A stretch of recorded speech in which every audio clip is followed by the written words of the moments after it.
Hello everyone and welcome back to my channel. Today is going to be coin making day. Both getting over a case of the flu. So I thought we would do this today. I'm going to try to do this, or I'm going to do this. Looks like a peso. We're going to use this side because I like the wording and the detail on this side. And these really clean up nicely. Now because it is a foreign coin, it doesn't fit in my King's coin ring tool. So what we do, and I learned this by watching other YouTube videos, we turn this over. It doesn't fit in this one, but it will fit in this one. And what we can do is we take a piece or two, whatever you want on the outside of the coin has to be on, we're going to push in from this side. So we want that to be on the outside. I think that'll do it. It's got just a tiny wiggle in it. So we'll turn it over very carefully. Yeah, it is. And I've talked about this before. Make sure when we first got this hole punch, we didn't read in. Well, I don't think there were any instructions, and we just assumed that this beveled edge, see the beveled edge, made more sense to go to punch. And we were finding that we were getting rings that had burrs and it was just like dragged the metal down. And then I watched somebody else's YouTube video and noticed they were using this edge. Well, my goodness, we were having to pull down on the 6-ton press about 5 or 6 times before this would actually go through. And now if you use it the right way, it takes a good 2 pulls and bam, you're done. Okay? Here. Make sure we got the right end in.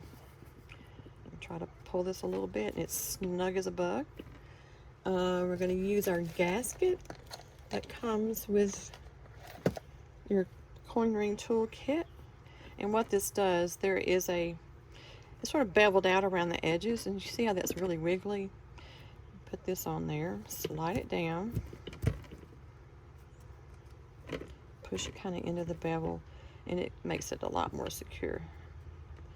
All right, let's take this to the press. Split these open just a tad, and we're going to make sure it's right underneath there.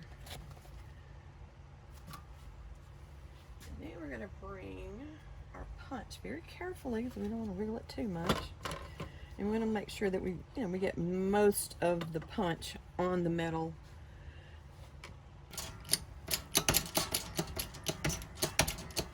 All right, try to center that up with the plunger. All right, we've got contact right there. Make sure that is in good position. Now, like I said, it should take 2 big pulls. There's one. And here's the second one. See? Worked every time. Too easy. Oh, it's not going to fall out. Okay. I wonder if there it went. You take the gasket off, it fell through. All right, let's see what we got.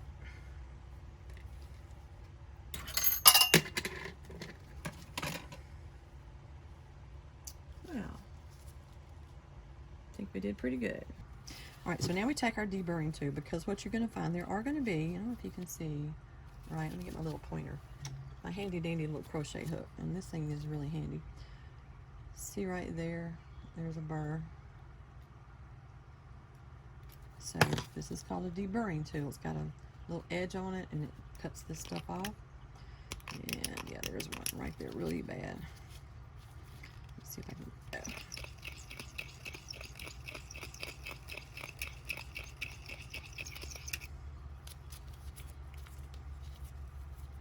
All right, now we're going to go anneal. Now I'm not going to worry about showing you how to anneal. There are other videos, plenty of videos out there with people that anneal their stuff.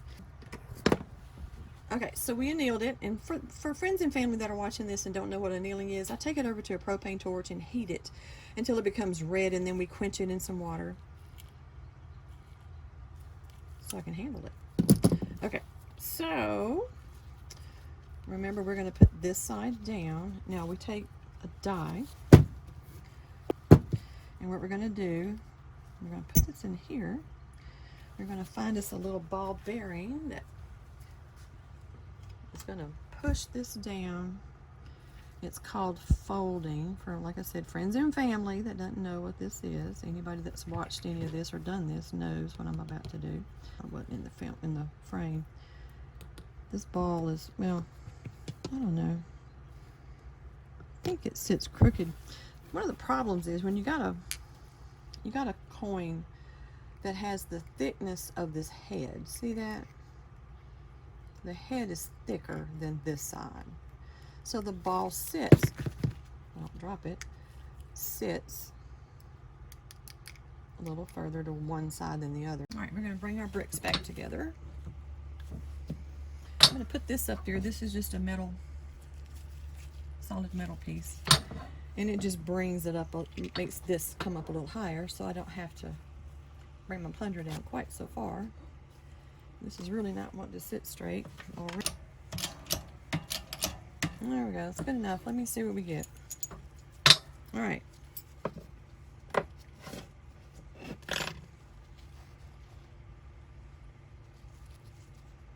It's a pretty good size hole. That's gonna fit on the ring mandrel just fine. But what I'm gonna do first is I'm gonna anneal this again, because every time you work this ring after you've annealed it, the metal gets hard again. But first I'm gonna sand this end. I have a sander set up, I'll show you. And I sand these edges. I have a really steady hand because I've always done arts and crafts, and I don't know, I do fine work a lot. So I just find this is a lot quicker. So that's what I use. I'm going to show you.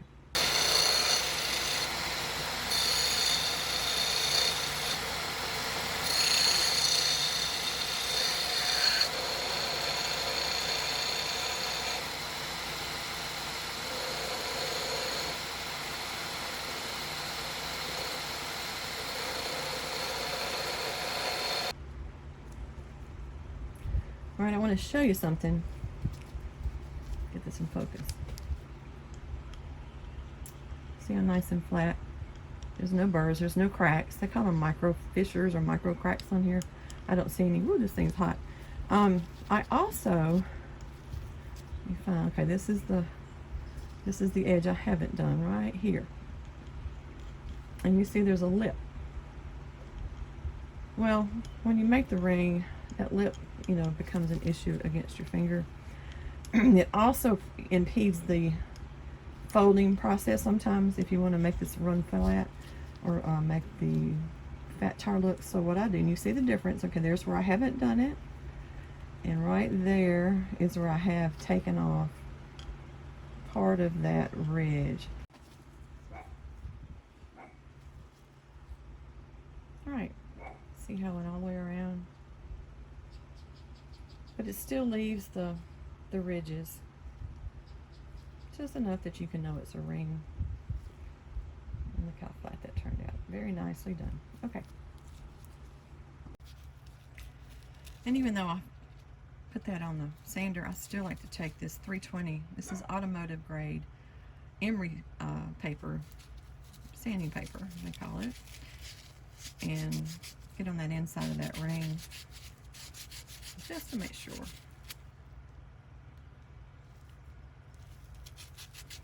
You got all those little micro cracks out of there. I'm gonna put it on the ring sizing mandrel to see about where we are. You want to make this at least 2 sizes bigger. I can find my numbers. I'm gonna probably make this a size 8. The ring stretcher. This was an expensive ring. I would put Teflon tape all over this, but it's not gonna be. Do a 1/4 turn every time I pump it. We're gonna need to bring that down a few more. I'm feeling a lot of resistance, so I'm gonna re-anneal this. I'm also gonna put it back on the sander. Okay, we've re-annealed it. I've re-sanded that in here. We're gonna put it back on the ring sizer. We're gonna give it a couple of more squeezes. Bring this down to, I don't know, maybe a 10 or 11.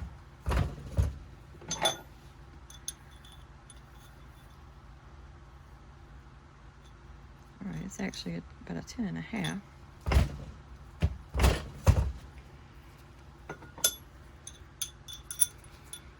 All right, brought that down to about 11.5. So that'll be all right if I want to bring this back up to a 10. And I'll show you why. All right. I'm going to anneal it again. I'm all about annealing because I don't want this thing to split. Let's talk about how do we make this not look so flared, right? See that flare on there? If you put that on your finger, you know, it's going to stick out. And we could, you know, we could put that back on the ring stretcher and have it stretched where it's all one size, but then it would be a huge ring, right? By the time we did that. So there's a technique. I'm going to use, I think this is my $50 here. So what we're going to do is we're going to put that reeded side down, like that. And we're going to put this metal piece on top. And that's going to squeeze that in. And if you're not real careful, you'll get a wobbly ring. So far, this one's looking pretty good. So I'm real confident that's going to work. Let's put that back on the press. I've learned it's all about taking your time. All right, now we're just going to bring this press down. And you'll see the gap. Oh, I don't have it turned all the way. There we go. See how it's going down? Let's take a look. Now, it's not as bowed on the edge. That in really good. Okay, I'm going to try to do the other side. I'm trying to get you focused here. See that flare? See that crease in the middle? Now this is kind of a do or die. I can really mess this up. I can really put a bow in it. Now, the other problem I have is, you know, I'm still trying to get all of my equipment in. I don't have the pushers. I don't have all the little domes. I don't have everything I need. But, you know what? I got tools. This is a socket. And it fits right on the top of this ring. Can't let it sit crooked. You got to take your time and make sure it's right. And don't go crazy. I'm going to just give it a couple of little squeezes.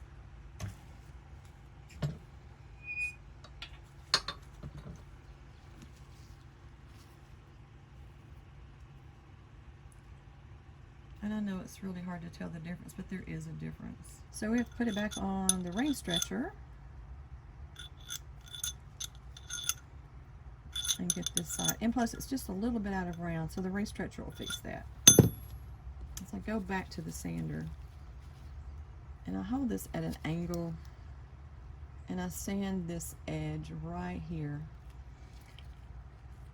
We put a beveled edge on the cut side, I call it, which is not a cut side, but actually it is. This was the hole punched out right here. This is that side. This is what they call the reeded side. So now it's time to clean it up. And generally what I do is I take this emery cloth and I hit the highlights because I don't like the rings to look, you know, see how that's taken off just the outside. I like them to look a little antique. You can read the lettering better if you leave it a little more antique. So you don't want to clean them up too much. And it's really a personal preference. It's about a 50-50 split. Some people like them shiny, and some people like them with the patina left on them. Look at the detail on this. I like these coins. A lot of detail on here that really stand out. I'll get back with you. Oh, see, there's a date right here that shows it nicely if we leave. See, 1971. See how bright that stands out? People are always amazed that even though you folded this in and cut it, you still have detail on the inside. That's what they find so cool.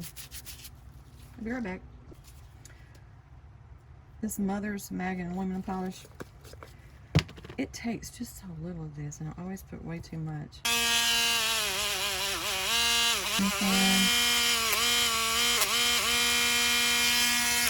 Let's see what we got. Oh yeah.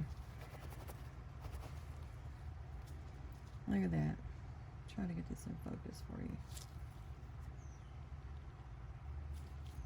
See how nice?